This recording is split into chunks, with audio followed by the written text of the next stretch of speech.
explore everything you need to become the best possible version of you. This is Sandee Sgarlata, and today I've got some exciting news for our dedicated listeners. We've just launched our exclusive members only portal. This is your ticket to a world of additional content designed to deepen your understanding and engagement with the Happiness Solved mission. To learn more about all of the exciting benefits, stay tuned until the end of the episode where I will explain in greater detail. For those interested now, head over to happinesssolved.supercast.com. Today is another amazing conversation, so let's get started.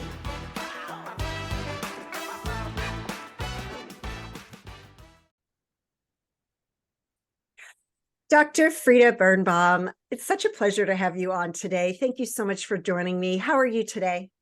I'm wonderful. Thank you so much for having me. Oh my gosh, it's such a pleasure because for the audience, Dr. Frieda Birnbaum is a research psychologist and psychoanalytic therapist.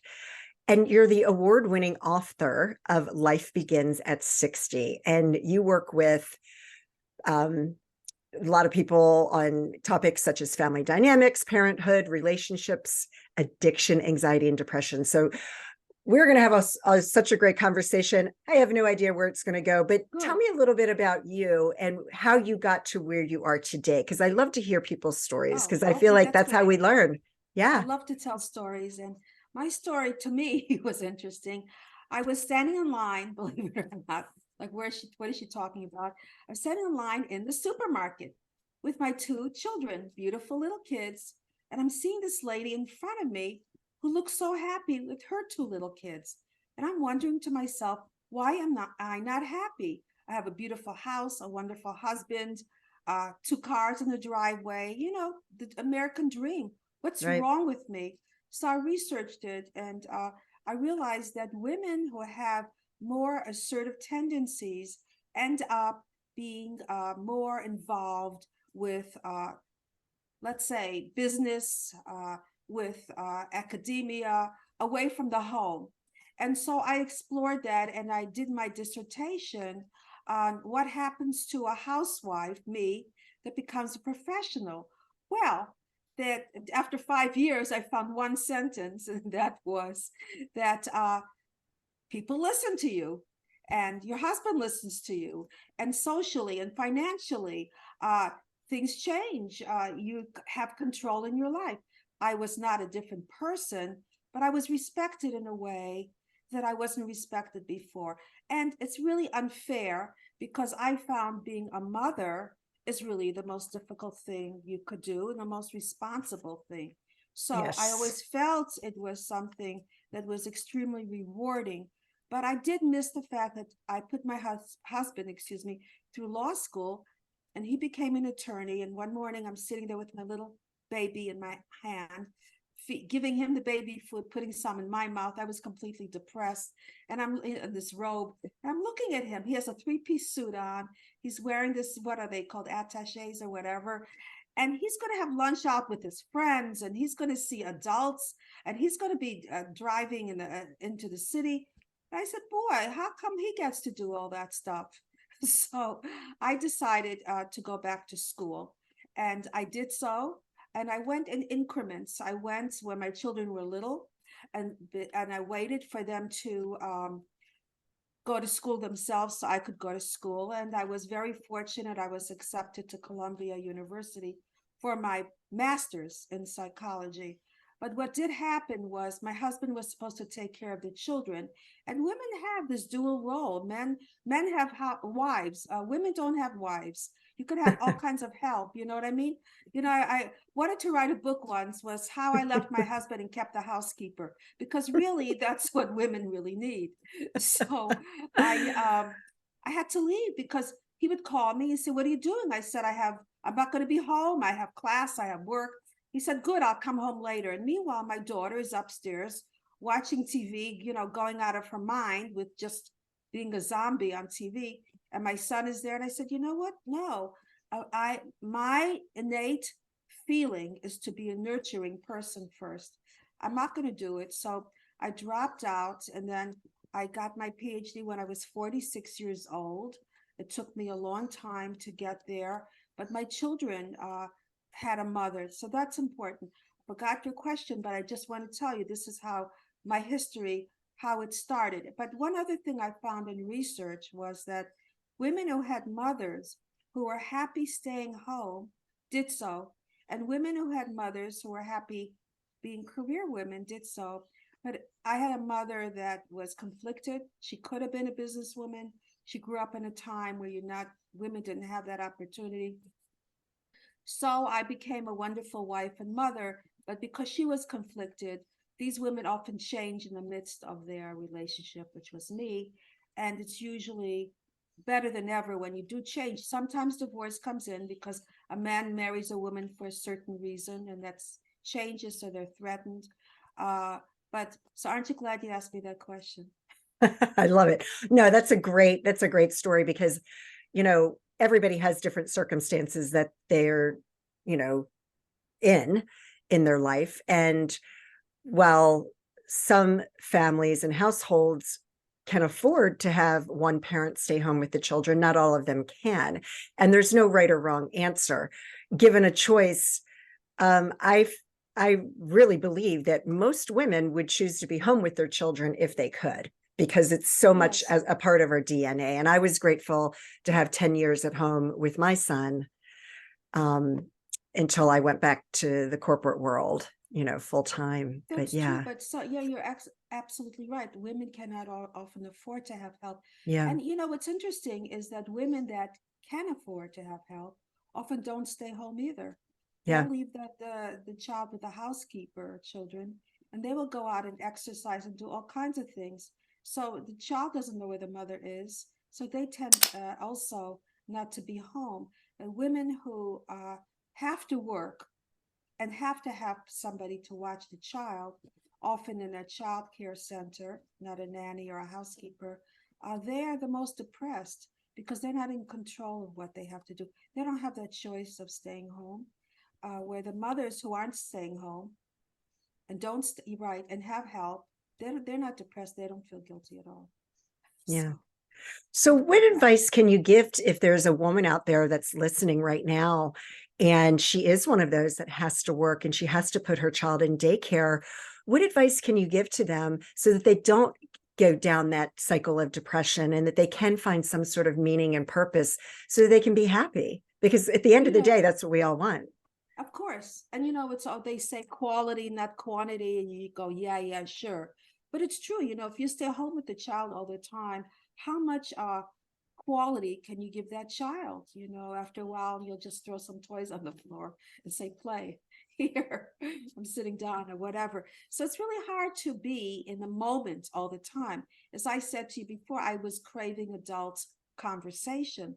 So that child doesn't know. The important thing really is, where are you putting that child? Whose hands is this child in? Is this child having a good experience? In some places, they do have cameras that you could watch. Right. Um, I came to one center once. I don't know why. I forgot why. And the person who was taking one of the uh, care center people there, a little boy was crying, and I was watching. And what they did was they were talking to each other. Oh, he's always crying. Let him cry. And I was in a lot of pain when I saw that, because a child is crying, a child is giving a message, and he's being Right. ignored. That could damage the child for the rest of his life, because I can guarantee you this was not an inconsistent behavior. That bothered me. So you have to be very careful about the reputation. Look around and see what the children look like. Are they smiling?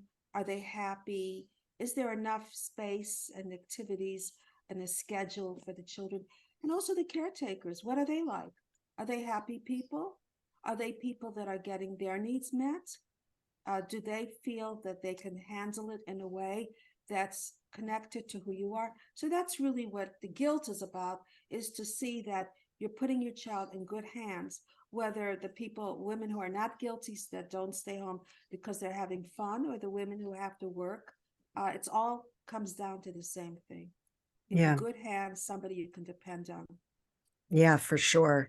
Because we've all heard so many nightmares about, different childcare. But I think, I I find that you don't hear about it too often anymore, but I'm sure it still exists in this world.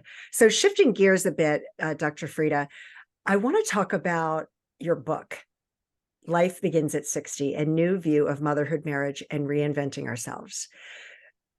That is that when I read that title, it just resonated so deeply with me because I'm at an age where, I just turned 58 years young. Oh, wow. You look And great, by the way. oh, thank you. Thank you. The thing is, for the longest time, I came back into this space that I've been in for a very long time. But after going through a divorce, I had to go back to corporate America and left my life coaching. And I'd had a blog talk radio show. I was writing books, all of that. I put it all behind me to go back to work because getting the divorce was more important than staying in that life. Right.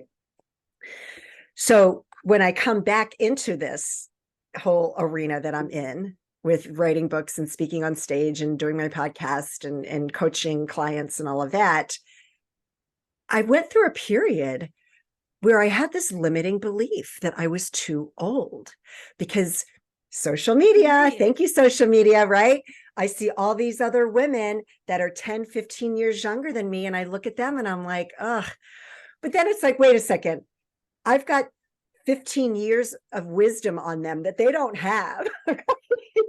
And you look at the same age as they do, actually. I don't know, people are Well, thank seeing you. us, but you do. You look the same age. Well, thank you. Yeah, absolutely. You really do. And, that's why I made the book Life Begins at 60, because Yeah, people would say to me, why don't you just say life begins at any age? No, I'm making a comment here that right. don't fear getting older. 60 can be marvelous. And I was 60 15 years ago. And it Wow. was the most exciting time in my life, to tell you the truth. I had more energy. I was happier. Don't ask me why. I mean, externally, things didn't really change. I was with the same man, the kids, my life, whatever. But there's something about a comfort level, of a direction, of knowing what your future, and then most of all, going and getting your future. We're given the message that other people can do things for us. No one's going to do anything for you. You have to do it. And I saw that. And that's what the excitement was about. And also, I saw that it didn't really matter what age you were, it really mattered what you were doing with your life. And today, more than ever, we're all doing basically the same thing. You can be 40, 50, 60, 70, and you could be traveling, career, relationships, family. I mean, you name it. It's all together now. There's no divide. And the schools also, you can't tell the difference between women today and their different ages. There aren't any too many mothers in their 20s anymore. I don't see that anymore. Yeah. So, we have changed a lot. And so that's why I made the book Life Begins at 60, because don't fear getting older, um, because you have something that you didn't have before, including your looks, including that you're physically okay as well. Well, I learned a few years ago, and so I've had so many amazing mentors and coaches, but there was one in particular that stood out, Jen Gottlieb. And I just got her book in the mail yesterday. And I was so happy about this. Be Seen. There you go, Jen. Putting another plug in for you. But she said something in a group call that I was in a few years ago. And she said, everything I do today is for my future self. And that resonated so deeply with me because I want to get to that at whatever that time is that I have left on this earth. I want to get to the end of my life and know that I've lived to my full potential, that I've done everything. And there's been so many people that have gone before me that are older than me, such as yourself. And I look at that and it's like, thank you so much for that message, because I'm just one of many women that I have a story to tell. I have an impact to make in this world. And age is just a number. It's all a mindset. And I feel I better know today. I'm no Yeah, different, the same. And you know what? exactly. Women don't know that till they experience, because I'm basically the same person I was before. Somebody came into my house the other day. I was wearing whatever I'm wearing now, these stretch pants, whatever they're called. And she says, wow, look at that. Look how you dress. Something. What is she talking about? I'm comfortable. This is what I'm sneakers and what else is We've been new? wearing leggings since the 80s. What are Yeah, they talking about? They're what is not she new. talking about? What am I trying to prove here? I'm comfortable in my own home. Wow, look at you. You really dress young or something. Say, are you kidding me? So, we have a different outlook on who you're supposed to be. Uh, I had children when I was 60. I had twins. And At the age they of came, 60, you had twins? yeah, yeah. It's in my Holy book. You didn't moly. read my book. So anyway, No, you did no, not, sorry. obviously. So so they came from Germany. I mean, they physically came from Germany to interview me. And the man said to me, "Step aside, where's the old lady?" And I said, "I'm the old lady." So age is differently defined today. And my sons, whoever saw them, they're 16 and they're gorgeous, almost 6 feet tall, wonderful students, wonderful people. I'm blessed. I'm living a longer, younger. I don't think I look any different either. I don't feel any different. And to tell you the truth, we're stepping in a new time in our lives, that our lifestyles are really changing according to who you are. Now, personally, with me, about my history, I've never really fit in. I went back to school when my friend said, "You're crazy. Why are you bothering?" I got at that time a male oriented degree, a PhD, because it was very time consuming. Why are you bothering doing that? Why don't you just go for social work? And I said, are you kidding me? So all these things I did, and it was always a stigma. And having children later is definitely a stigma. And I was supposed to be on one of these shows, Oprah show, and Trump decided to go back. It was May, one of the last shows, so I was kicked off. But he came on with a little baby on his lap. No one said a word, but he's a man. And then he came on with his grandchildren too. So, so that's about me. When I feel right now, I'm doing exactly what I want to do. I'm not comfortable doing it. It's not about talking to you. But talking to you is fun. It's a pleasure. But direction I'm going in my life, and sometimes I say to myself, why are you bothering? Why are you doing this? What for? Why? Go for a nature walk or something. But when I do it, I feel so much better. And I have tried many times to do what people I know do. Put my sweats on, go to the supermarket. Let me see. Okay, go to the supermarket. And one man said to me, you bought all this food. Now you have to put it away and cook it. I said, oh my God, he's right. So, yeah, I didn't achieve that much yet. All right, you go to the supermarket, you take the food, you put it in, you put it out, you cook it, you clean up, you serve, you're exhausted, you fall over till the next day. And I said, oh my God, uh, it's so meaningless to me. To me, it was so meaningless. You mean this is the day? And I just couldn't do it. I felt as if I'm copping out of life in some way. Um, and I always had my innate feeling. And I come from a second generation Holocaust survivors. So I was always the caretaker for my family. So I was always that innate feeling of doing something that's going to make some kind of difference somewhere.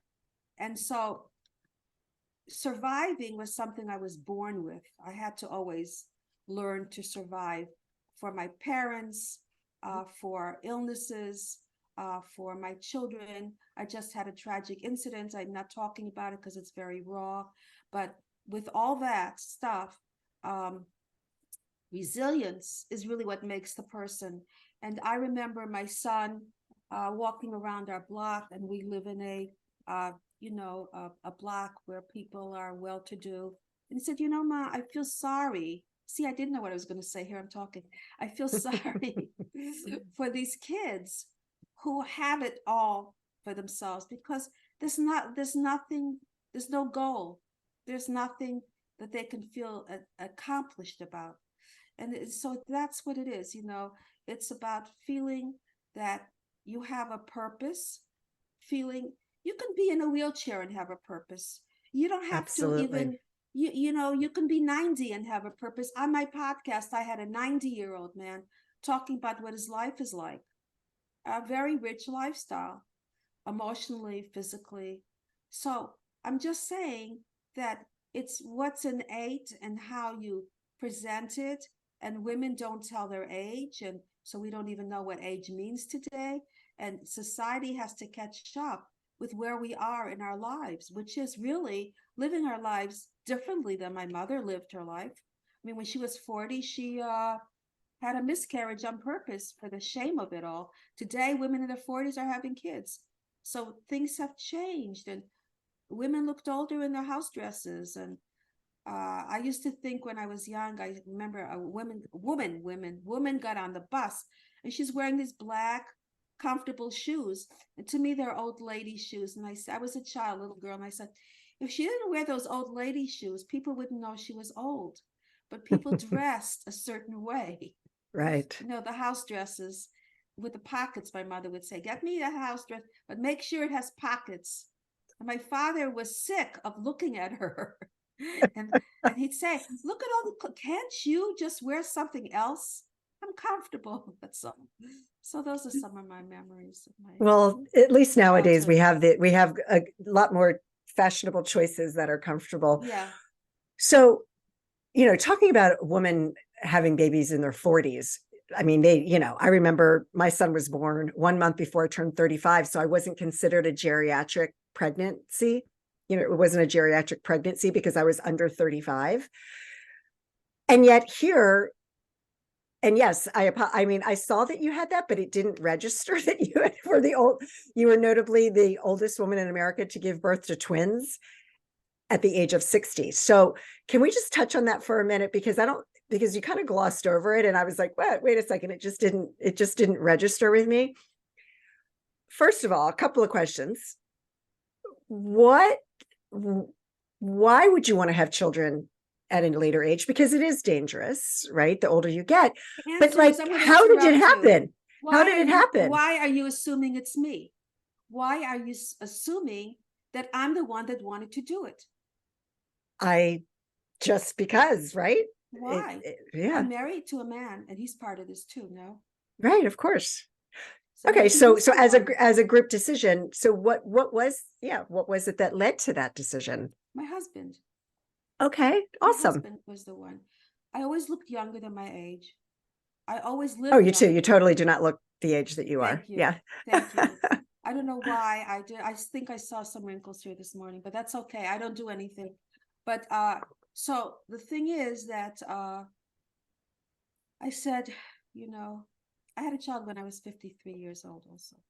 So anyway, so I said to him, uh, no, I'm not going to do it. And he said, no one's going to know your age.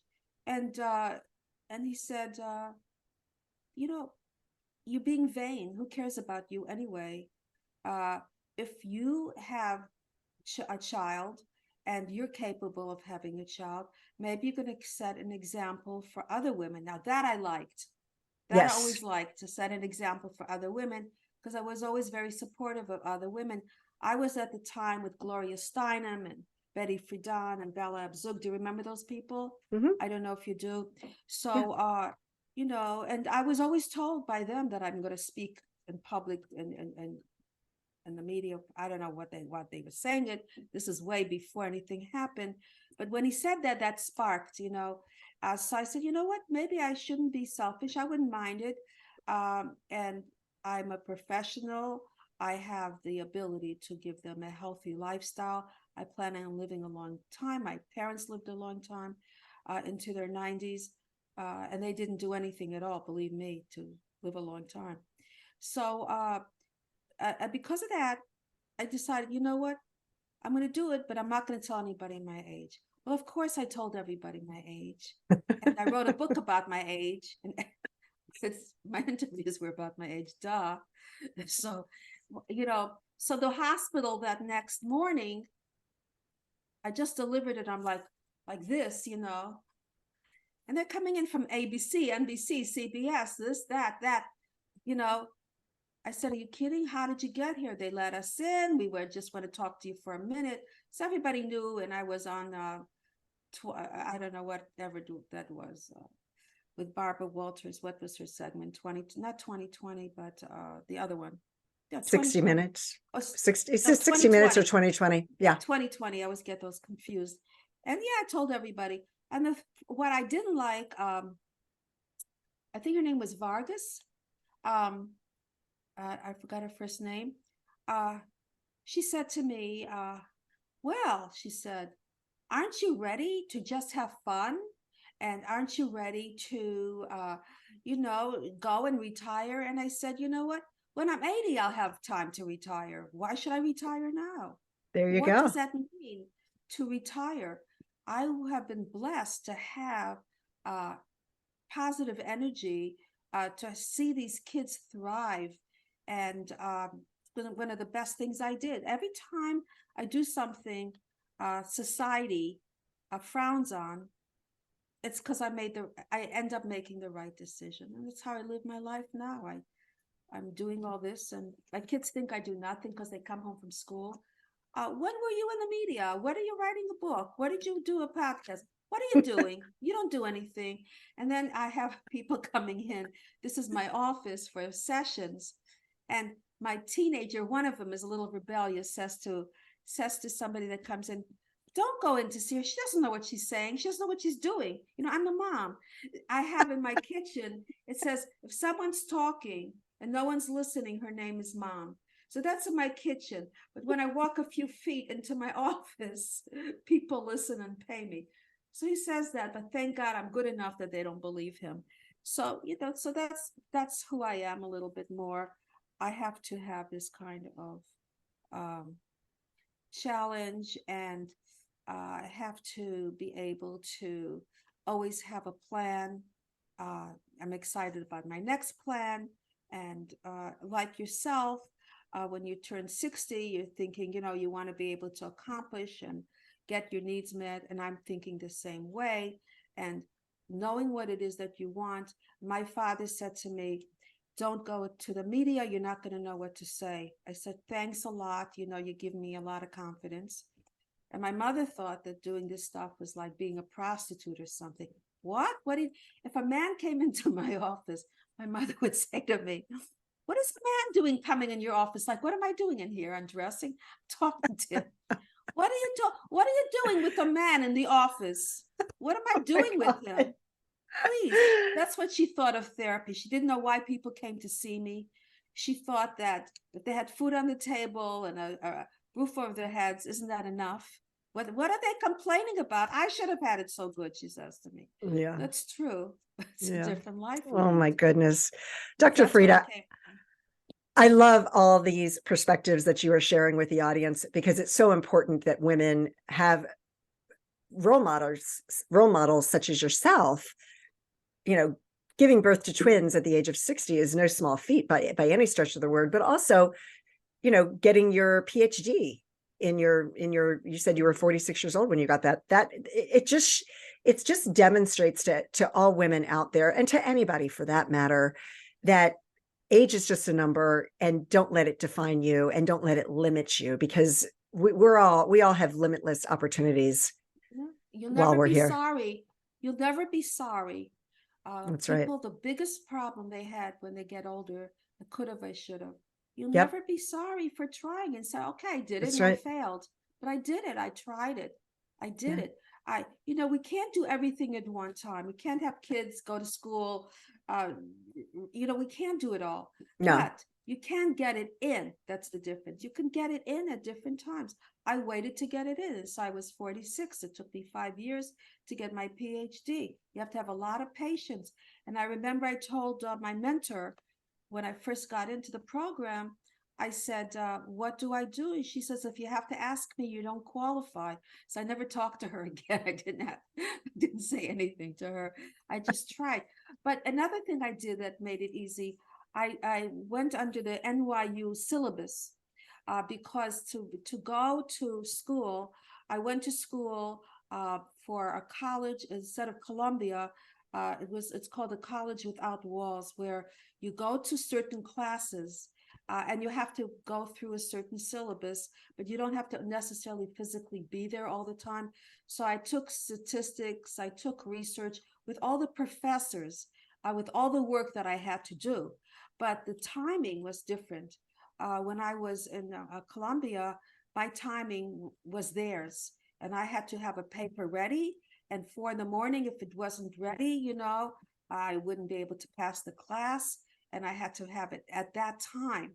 So with this program, it was wonderful because I could take the same courses and I could go ahead and manage my time with my children at home, because I didn't want my first orientation was to have my children, but you also have to be true to yourself and you have to be able to evolve in your life.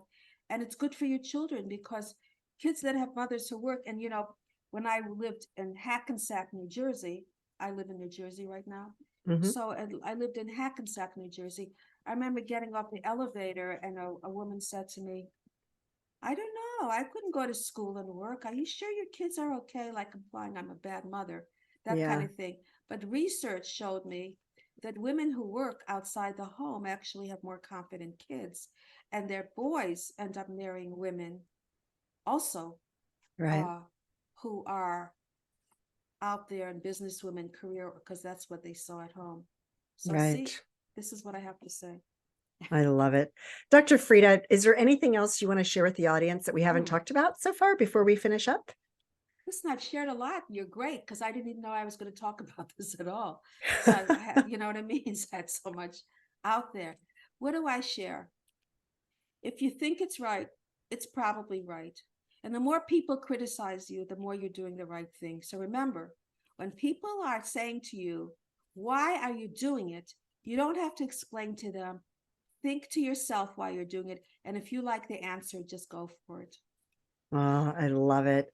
I love it. Dr. Frieda, we'll make sure that your information is in the show notes. And are you on social media? I am not on social Okay. media. All right. Yes, I'm not. I We'll should make be, but I'm sure. not. Yeah, that's okay. You know what? I You're have a you're website, by the way, but yeah, I have somebody, it's drfrieda.com, DRFRIEDA.com. perfect. drfrieda.com. So if you want to learn more about Dr. Frieda and her books, you can go to drfrieda.com. All right. Thank you so Thank much for you. joining me today and sharing all Nice of your meeting you. insight. Nice to meet you. And thank you Lots to of luck. everybody who And I joined in. see, I see that you're uh, similar with ambition and goals and plans and are working things through on your own as well. And women like us really have evolved in a way that is very much into the future, that we did not have people to follow, and we did it on our own. That's And right. so for you to do this and to do it on your own and to go ahead and have that kind of strength is very unique. And people should know, even though you interviewed me, that you have similar qualities. I saw as we were talking that you also have your stories and you've also endured and you've also persevered. So I commend you on that. Thank you very much. Thank you. Yeah, Thank you so much, Dr. it's Frieda. great. And thank you. And thank you, everybody, for listening today. Be well. Take care. I hope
everyone.